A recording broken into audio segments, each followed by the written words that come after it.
మొన్నటి ఎన్నికల్లో అందరి చూపు పిఠాపురం వైపే. ఎందుకంటే జనసేన అధినేత పోటీ చేసి గెలిచిన నియోజకవర్గం కాబట్టి. ఫలితాల తర్వాత ఇప్పుడు అదే సెంటర్లో మరో నాయకుడిపై చర్చ జరుగుతోంది. పవర్ స్టార్ కోసం సీటు త్యాగం చేసిన మాజీ ఎమ్మెల్యే భవిష్యత్తు ఏంటి అన్న డిస్కషన్ నడుస్తోంది. పిఠాపురం వర్మకు పదవి యోగం ఎప్పుడు? అధినేతపై నమ్మకం పెట్టుకున్న మాజీ ఎమ్మెల్యేకి పెద్దపీట వేస్తారా? పవన్ కూడా సపోర్ట్ చేస్తారా? పవన్ కోసం సీటు త్యాగం, అధినేతపై ఆయన నమ్మకం. పిఠాపురం వర్మ ఫ్యూచర్ ఏంటి?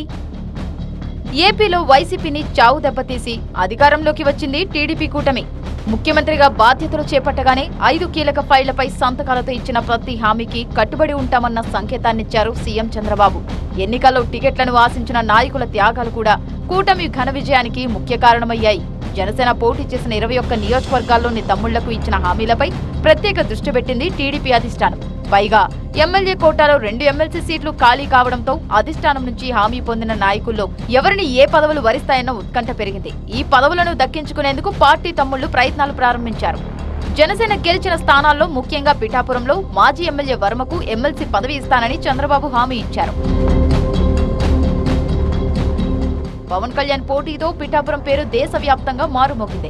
గత 5 ఏళ్లుగా ప్రతిపక్షంలో ఉన్న ప్రభుత్వాన్ని ఇరుక్కుని పెట్టేలా అనేక ఉద్యమాలు చేసిన వర్మకు ఈసారి నిరాశ మిగిలింది. రాజీపడి త్యాగం చేయొద్దని ఓ దశలో కార్యకర్తల నుంచి తీవ్ర ఒత్తిడి ఎదురైంది.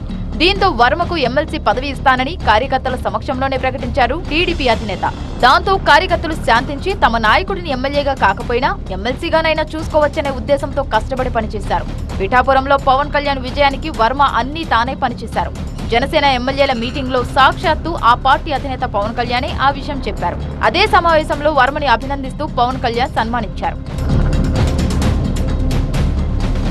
ఖాళీ అయిన 2 ఎమ్మెల్సీ స్థానాల్లో ఒకదానికి వంగవీటి రాధా పేరు పరిశీలనలో ఉందని ప్రచారం జరుగుతోంది. మరో ఎమ్మెల్సీ పదవికి మాజీ ఎమ్మెల్యే వర్మ పేరుని జనసేన అధినేత పవన్ కళ్యాణ్ సిఫార్సు చేస్తున్నట్లు చెబుతున్నారు. ఎందుకంటే ఈ మధ్య వర్మపై కొందరు దాడి చేసిన సంఘటనను పవన్ కళ్యాణ్ తీవ్రంగా ఖండించారు. తన విజయం కోసం పనిచేసిన వ్యక్తిపై దాడులు సరికాదని పార్టీ శ్రేణులకు వార్నింగ్ ఇచ్చారు. వర్మని ఉన్నత స్థానంలో చూడాలని ఆశించారు. పిఠాపురం సీటును త్యాగం చేసి పవన్ కళ్యాణ్ విజయం కోసం శ్రమించిన మాజీ ఎమ్మెల్యేకి ఎమ్మెల్సీ ఇవ్వాలని పార్టీ తమ్ముళ్లతో పాటు జనసేన శ్రేణులు కూడా కోరుతున్నాయి. మొదటి విడత లిస్టులోనే ఎమ్మెల్సీగా తన పేరే ఉంటుందని మొదటి అధినేత ఇచ్చిన హామీతో ఎన్నో ఆశలు పెట్టుకున్నారు మాజీ ఎమ్మెల్యే వర్మ.